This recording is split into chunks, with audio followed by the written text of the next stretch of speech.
So in this lesson, we'll take a deep dive into CAN errors. As I've stated in probably several videos, CAN errors are not the same as CAN related diagnostic trouble codes or CAN DTCs for message timeout or message received in error. There are definitely going to be instances where you'll have diagnostic trouble codes related to CAN network and have no CAN errors present. This may be the case where a controller is not connected to the network because of controller power or ground issue, and that controller is not transmitting at all. Therefore, I would have a message timeout for that device. I wouldn't expect to have CAN errors because that controller is disconnected from the network. Other instances, I may have CAN errors yet no diagnostic trouble codes for CAN messages. This could be the case where I've got an intermittent problem that has not yet been sufficiently long enough or hasn't existed long enough to cause a message to time out, to not be transmitted or to be transmitted in error. There are also many instances, as you'll see, where you'll have both CAN errors and you'll have CAN message timeouts, which is the case with this particular machine. So this is a John Deere 9510R. This is a machine that has a 500K actively terminated CAN network.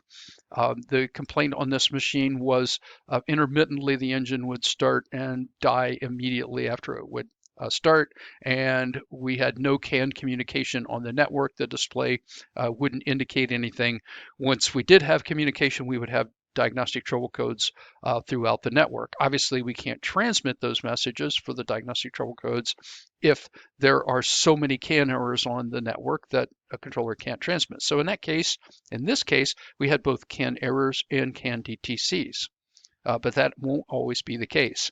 Maybe best thing to do first is to review a normal J1939 CAN message. So here's one.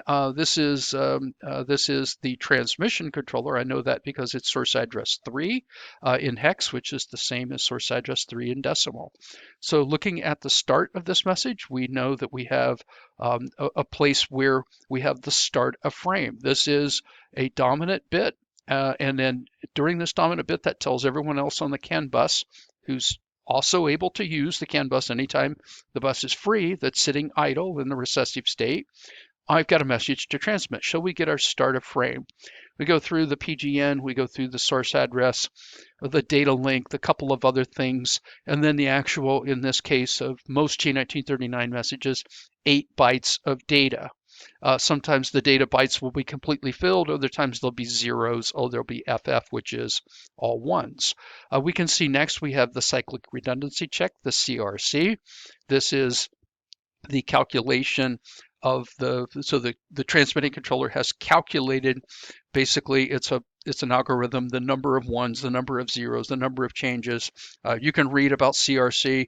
It's way more than most technicians, than most engineers need to know about. But the CRC is calculated by the transmitting controller, and the CRC is also calculated by each controller on the CAN bus, whether they care about the message or not. They calculate the CRC. We can also see that we have stuff bits throughout. They may be dominant bits or they may be recessive bits. The reason for these is we cannot hold the CAN bus in a dominant or recessive state during a message for more than 5 consecutive bits of one type. So I can't have more than 5 dominant bits or 5 recessive bits. If I do, I need to put a stuff bit in. A stuff bit really doesn't count as data. It is not data. It is just an error prevention technique to make sure the bus isn't being held at a dominant or recessive state by a hardware issue or some other controller. So if we did hold it at that state too long, then other controllers would read that as an error and they would throw an error frame, as we'll discuss later on. After the CRC, I have a delimiter, and then I have the acknowledge bit. The acknowledge bit is, like error frames, is the responsibility of every controller that is connected to the CAN bus, whether they care about the message or not, whether they need to use the data. They are still responsible, every controller, for transmitting an acknowledge bit. I say every controller except the controller that transmitted this particular message. It remains in the listen state at this time to see if everybody's okay with my message. So it's like, here's my message, here's my CRC. Is everybody happy with this? And then it sits and it waits for an acknowledgement. This is the acknowledge bit, which is always a dominant bit. And this being a 500K CAN bus, this will be 2 microseconds in duration. So here's my acknowledge bit. There's our 2 microseconds. After the acknowledge bit, and you can see I didn't take this data at a real high sample rate. I really didn't need to. We were able to find the problem very quickly.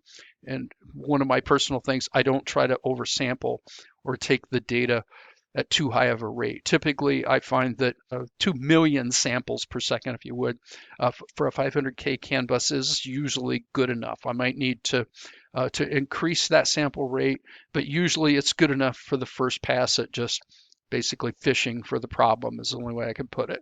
It keeps the file sizes smaller, usually don't need much more information than that anyway. So here we are, we go through a delimiter, which is a recessive bit, and then we're expected to go for 14 microseconds, in this case 7 recessive bits in a row. The CAN bus has to be held at this recessive state. No one is supposed to communicate, put any dominant bits on the CAN bus basically for this entire time, which it happens to, with a delimiter, happens to be 15 microseconds. For a 250K CAN bus, this would be double this time, but this is a 500K CAN bus.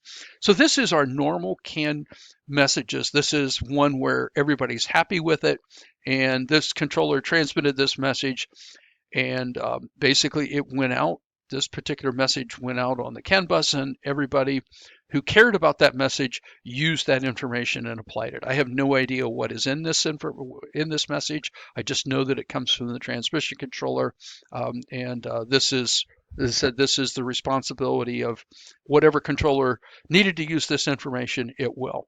So let's take a look at some of the things that can happen with PicoScope and error frames, because I'm right here at the beginning of this file. We can see at this point, if I double click on this message, we can see that Pico has indicated that there is a problem on the CAN bus. And I'm not sure exactly which error it actually flagged. There are basically 5 different types of errors, as we'll go through. But we can see that Pico has indicated that here's our start of frame. It's indicated some priority. It does not even have a PGN, or excuse me, it does not have a source address, mainly because it hasn't detected that this is a J1939 CAN message. Instead, it has falsely detected that it is a CAN message, which is different than J1939 slightly. One of the things is that CAN message will not have a source address, whereas J1939 does. That's one of the big differences between J1939 and regular CAN protocol, which is usually found on automobiles, on cars, not on off-road and commercial vehicles, I'll say. So we can see that Pico has determined that this is an error. This is one of the things you've got to be careful. This PicoScope is a tool that measures voltage with respect to time. It is not a data logger, although it does a pretty good job sometimes of logging data. As we can see down below, it is not a data logger. We have these gaps in between time. So you can see I only have 5 waveforms here. I clipped this down from a much larger file just so that I would have it smaller and I could manipulate it easier, because this is where my problem occurred. I had a couple of 100 waveforms where I didn't have a problem before this. All I care about is this 5 waveforms where the problem did occur. But basically, this is not a problem, and it's one of the things you have to be careful of using Pico to check for error frames, and I'll show you what happened here. So this is the very first waveform. If I zoom out, we can see this is the very first waveform that I captured. So within, or the edge of this waveform, I guess I would say. It's waveform number 5, but there is a time break here. So between the previous waveform on number 4 and this one on number 5, there's a period of time where information has not been collected. That information has been lost, and what part of that information is all the bits at the start of this message. We can see that this message looks like there's an acknowledge bit right here. We can see by the amplitude, we can tell by the time. This is actually an acknowledge bit, and then there is a end of frame time that occurs. But Pico, not being a CAN transceiver, Pico being a voltage measuring tool, has incorrectly um, uh, taken this and decoded it as an error. So this is one of the things you got to be careful of with Pico. If you see an error at the start of, basically the start of your waveform, they call these packets, and we can see that this is packet number 1. This is on buffer number 5, which is waveform number 5. So if I see an error on packet number 1 or the last packet in the waveform, whatever that one might be, I don't know how many packets waveform or how many messages are in this particular waveform, but if I see it here, and you can see that there's an acknowledge bit here, just throw that out. This is basically just um, incorrectly decoded information. I don't blame this on Pico. This is something that the tool is not a, it is not it's a voltage measuring tool, not a CAN analysis tool. So we don't have the full waveform or the full message here. This is the reason for this. So be careful with this. That's one of the things that you'll have to really watch when you're using PicoScope to look for errors. Okay, so we'll go ahead and look at the previous waveform, and I'll zoom out on it, and you can see that this is where I had my problem. So this was my intermittent open at the cab controller on this machine of CAN low. Because this is an actively terminated CAN bus, what occurs is this is that cab controller, one of the controller applications within the cab controller, transmitting on the CAN bus. Obviously, because CAN low is open, it was a loose terminal, female terminal at the cab controller. Because of that, we don't have CAN low, and because this is actively terminated, we can see that we're holding that voltage here on CAN low at about 2.5 volts. We can see that the CAN high bits are distorted that are being transmitted by this cab controller. So if you watch one of my other videos, I show how we decode this, how we're able to decode this message. Not something that I'm going to go through on this particular one, but we can see that there's definitely some issue with that cab controller. If we zoom out a little more, I'm going to go ahead and find where all Pico was able to detect that there were errors. The other thing you have to keep in mind, the PicoScope is not a CAN transceiver. It is not actively going to put errors on the CAN bus. It is just analyzing the data after the fact, post-processing it, and looking and saying, this looks like it did not follow the rules. Some of the reasons for that could also be that you have your decoder set up incorrectly. So you'll need to set your decoder. You need to consider this is not the same thresholds that and values that the CAN transceivers are using to determine errors. So that's the other thing. When you're post-processing this, it is not the same as what the CAN transceivers are. Therefore, Pico will oftentimes flag errors where there are really not errors, and it may be because of your decoding. But anyways, one of the things that I do, I use this down below. And so I've selected the fields. We can see there's several other fields here that I really don't care about. They're not fields that that I ever use or need to use. So I've kind of limited it to the fields that I consider to be essential. One of those fields over here is just the general valid message. And I'm going to click on this and sort by messages that it sees are valid and invalid. Okay, so if I sort by the valid here, I've clicked this and I have it as valid. I'm going to take a look at, we'll check this message out. Let's see what it shows us. So we can see, we'll go ahead and take out the zoom here. We can see that in this region, we have the CAN message, this CAN message sent by source address 8B, whatever that controller is. We can see that the message format looks good. Everything, there are all the stuff bits in place. All of the controllers, or at least most all of the controllers, are satisfied with the message. They've calculated the CRC correctly, etc. So they're going to now set the acknowledge bit to a dominant bit. And we can see that here's our acknowledge bit.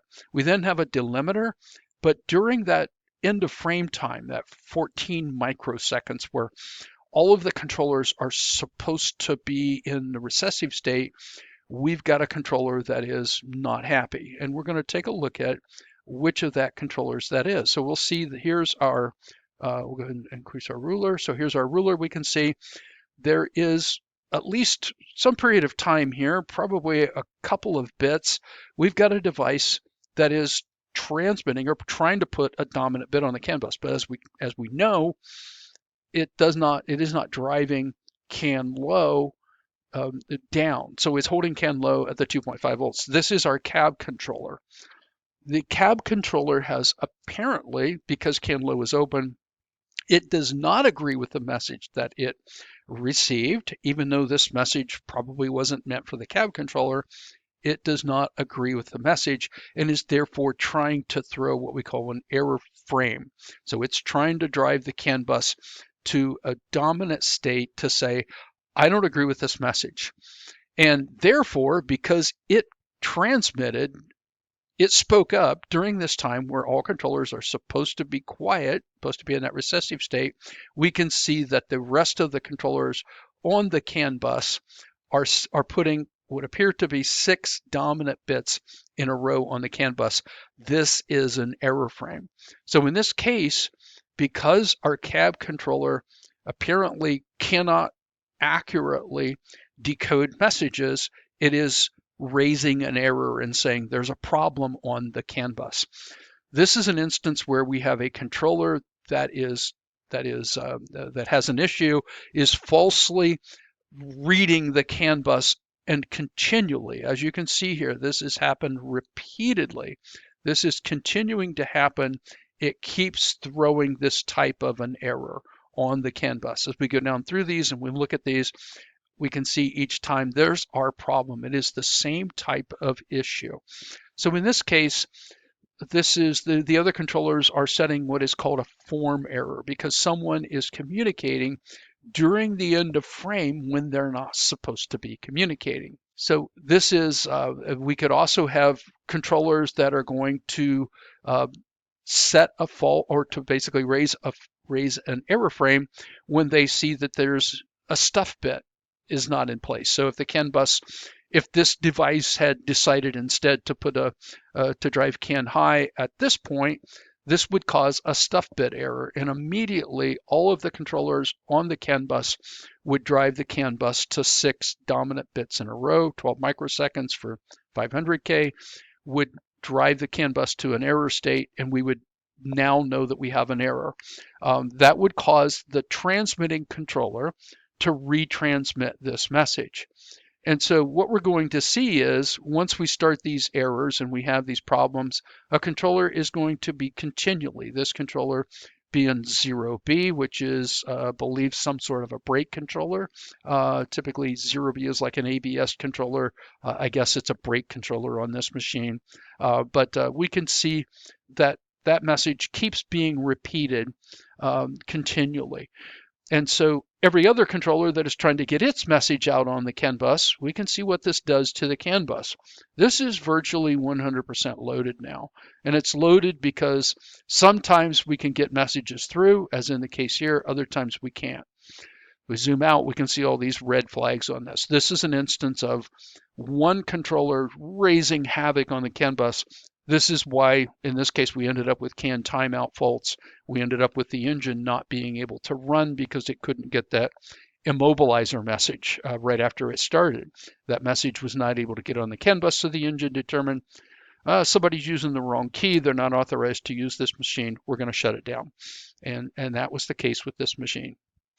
So before we go to another example, still using the same file, here's an example where this particular packet is on the, I'll call it the right side of the oscilloscope, right? So therefore, because PicoScope didn't get the full message, PicoScope incorrectly probably flagged that this message from source address 22 is an error. And the reason for that is Pico did not get the entire message. So to Pico, it appeared that we did not apparently get an acknowledge, or the rest, there's like a form issue.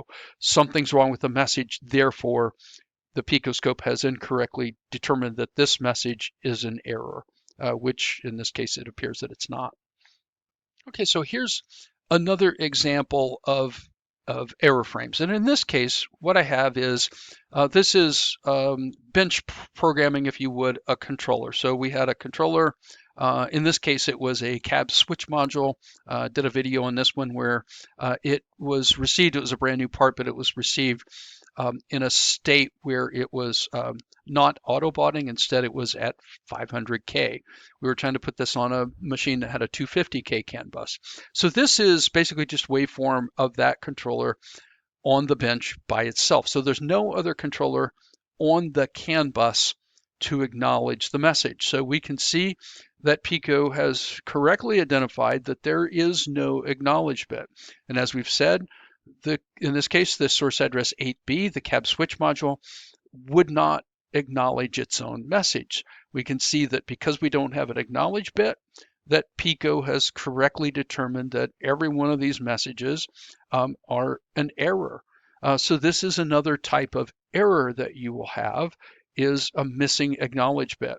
We can see that this has completely about 100% loaded, very close to 100%, probably 95% loaded the CAN bus with one controller because it cannot get an acknowledge bit. It would probably only normally send this message at a rate of, I don't know, probably once per second or so, this particular message, which is one where it's, I know by the value of it, this is one where it's claiming a source address. So I just remember this message for sure. It's claiming and telling everyone else on the CAN bus, I'm going to take source address 8B. Because no one else has acknowledged that, it keeps repeating this message. This will go on forever in this case. This thing will not get tired of communicating the same information over and over and over again because it's waiting for someone to acknowledge this. If one time I had a device that acknowledged this, then it would accept it.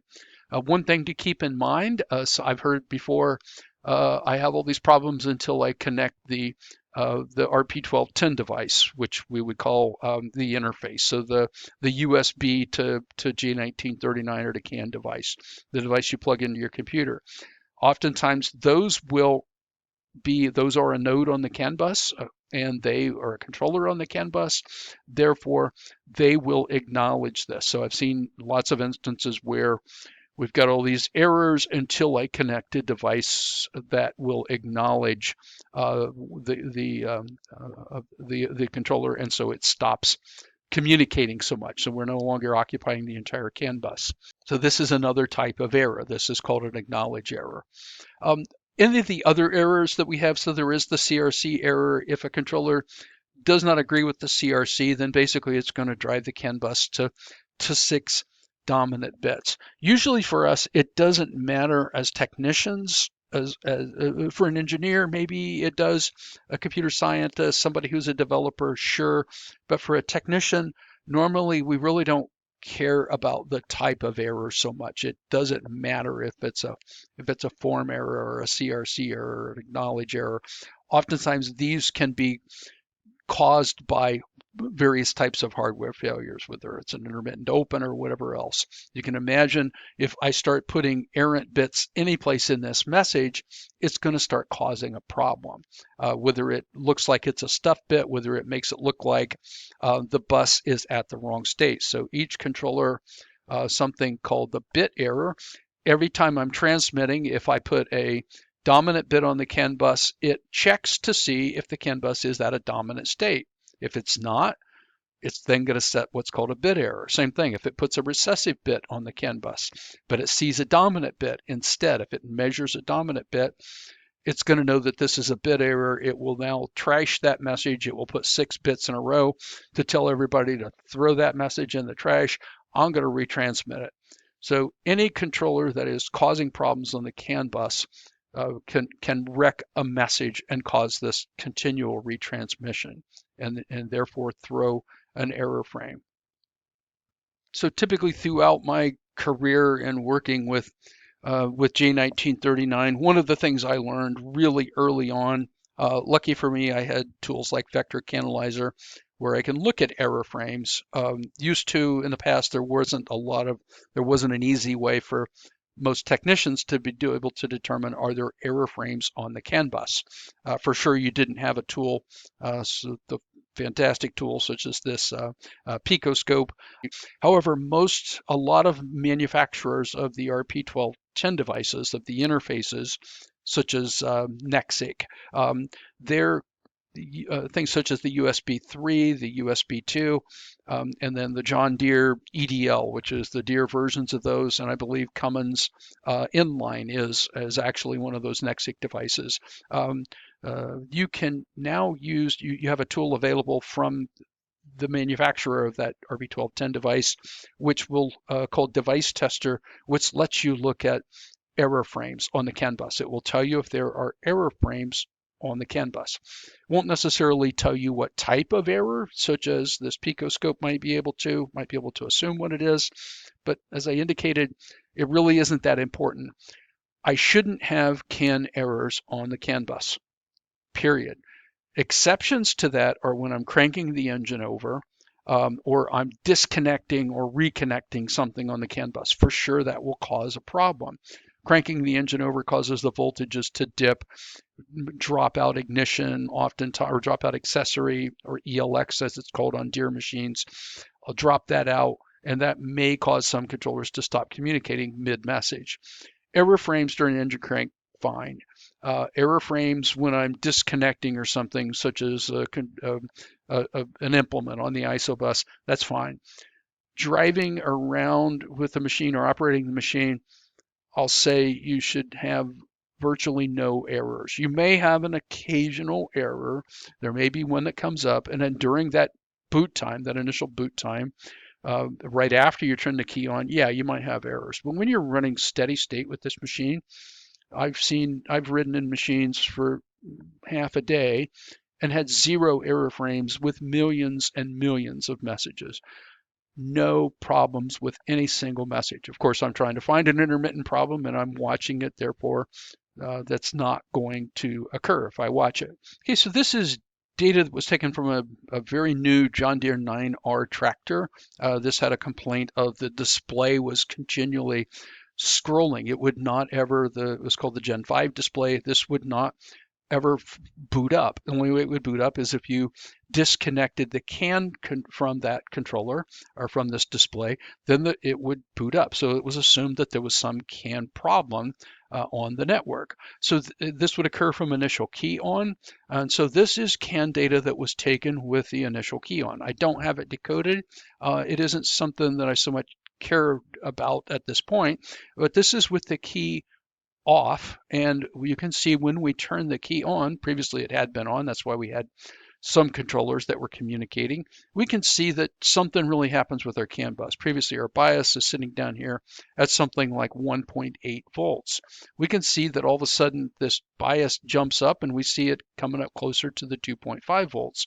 We can see that this really looks like there's some problem. This is just basically, these are going to be CAN errors that are going to be generated as controllers are starting to boot up. We can see here we get another shift in the bias level. We're jumping up now to about 2.5 volts where we should be. And so we can see throughout this that we're going to occasionally have things like this. There's not a problem here. Yeah, these are CAN errors for sure. The issue is we're just now turning the key on. During this time, most controllers are not going to be setting messages for CAN timeouts. If I were watching CAN errors, I'm going to see that for sure these are CAN errors. We're holding the bus in a state where this is not logical. This is some controller that's apparently possibly coming onto the bus at the wrong baud rate, determining what the baud rate is, and then everything goes back to normal. So this is one of those things that becomes really tough. When I first initially turn the key on, I might see some things that look very suspicious. We need to usually ignore things like this. We can see out at the very end here, the same kind of thing happened. This is only just a tenth of a second after I've turned the key on. So I'm not going to say there's a problem on this CAN bus. The reason that I have this waveform here, I have 3,105 waveforms. This is I don't know, 30 seconds or so of data that was taken after the key on, trying to determine what's wrong with this Gen 5 display. Why won't this boot up? Um, I helped out with this issue. We spent a lot of time on this trying to determine what's wrong with this. This was from another dealership, somebody that I know that used to work at John Deere, and we were going through and looking at this and trying to find out. He ended up was able to borrow a PicoScope. We were hopefully going to be able to use it to determine what's going on with the CAN bus. Why is the CAN bus causing this problem where this Gen 5 display continually reboots? I spent a lot of time going through these 3,000 and some waveforms, probably each one of them. There were no CAN errors after this point where the CAN bus, everything comes online. I could see where that controller, that display would continually try to come on the CAN bus and get back off, and come on the CAN bus and get back off. It was about every 15 seconds that cycle would occur. Um, Long story short, this brand new machine ended up getting like a cab harness. I don't know how many different controllers it got, but during this whole time there were no CAN errors. I don't I don't see an issue with anything. I mean, there were lots of questions about CAN voltages and what's the resistance. This is a passively terminated 120 ohms either end of the CAN bus 500K machine. It ended up being that there was no problem with the CAN bus per se.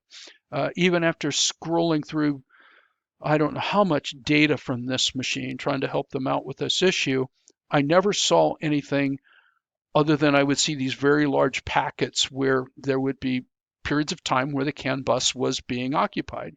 However, there were no CAN errors. There were zero CAN errors after that initial key on period, a few milliseconds after the key's on. There's no more CAN errors. And so to me, this is not a CAN issue. This is not a hardware issue. Even though we could disconnect the CAN from that controller, it became obvious that this was something in messages. Some message was being sent to this controller by some device. And we found that if we disconnected a controller, there was a controller, if we disconnected that controller, this device would boot up. And I could see no interaction physically in the CAN bus. So this is an instance where it seems like we had a failure of being able to diagnose this. The problem ended up being that there was a message that was being sent by a controller telling this Gen 5 display to basically reboot. So there's a combination where if you hold two keys down on one of the controller's inputs, if you hold both of these keys down simultaneously for whatever it is, several seconds, it will then cause a CAN message to be sent to the display to tell it to reboot itself. That is a proprietary message. Obviously, I don't have Deere's information. There was no way that any of us could determine what was causing this device or this display to reboot, but it was a CAN message. It was not CAN errors. So if in this case, I stick by my old rule that if I don't have CAN errors on the CAN bus, I probably don't have any hardware issue. If I have CAN errors, there's a good chance that I've got a hardware problem, whether it's an intermittent open, whether it's an intermittent short, whether it's some controller that has a bad ground, or any of the other types of problems we went through. Almost all of those hardware problems will eventually cause CAN errors. So I had 3,000 waveforms, more than 3,000 waveforms with zero CAN errors. This just told me that this is not a problem that we can solve at a dealership level or at a technician level. This is one that the manufacturer themselves have to take care of. So in this case, even though it seemed like Pico did not offer any assistance or any help with this, it wasn't able to help us with our problem.